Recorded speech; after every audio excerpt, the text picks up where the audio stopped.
உள்ள சகோதரர்களே, எங்களிடத்தில் மிகவும் கணக்கெடுக்கப்படாத அல்லது பெருமதியில்லாத அருள்களில் ஒன்றாக கருதப்படக்கூடிய ஒன்றுதான் இந்த தண்ணீர் என்பது. அல்லாஹ் ரப்புல் ஆலமீன் குர்ஆனிலே சொல்லி காட்டுகின்றான், வஇன் தஉது நிஅமத்தல்லாஹி லா துஹ்ஸூஹா. நீங்கள் அல்லாஹ்வுடைய நியமத்துக்களை எல்லாம் கணக்கிட்டு பார்ப்பீர்கள் என்று சொன்னால் உங்களால் அவைகளை கணக்கிட்டு முடிக்க முடியாது என்று அல்லாஹ் தஆலா சொல்லி காட்டுகிறான். அன்புள்ள சகோதரர்களே, நியமத்துக்களை பொறுத்தவரைக்கும் நாம் புரிந்து கொள்வதற்காக இரண்டு வகையாக நாம் சொல்லலாம்.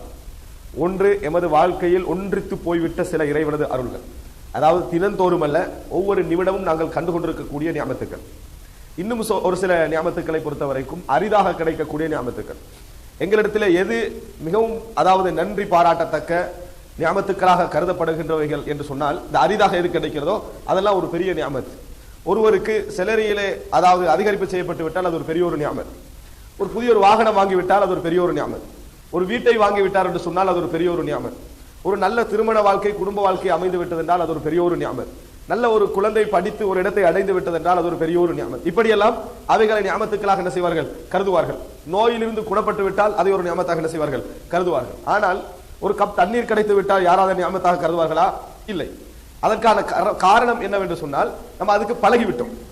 அன்றாடம் எந்த நியமத்துக்கள் எங்களோடு அன்றாடம் இருந்து கொண்டிருக்கிறதோ, அனுதினமும் நாங்கள் அதை பயன்படுத்திக் கொண்டிருக்கிறோமோ, இலகுவாக எங்களது கையிலே கிடைத்துக் கொண்டிருக்கின்றதோ, அவைகளை பெருமதியானவை என்பது உள்ளம் ஒரு புறம் சொல்லிக் கொண்டிருந்தாலும் கூட இந்த ஆரம்பமாக சொல்லக்கூடிய நியமத்துக்களுக்குரிய அது போன்று நாம் என்ன செய்வதில்லை, கணக்கெடுப்பது கிடையாது.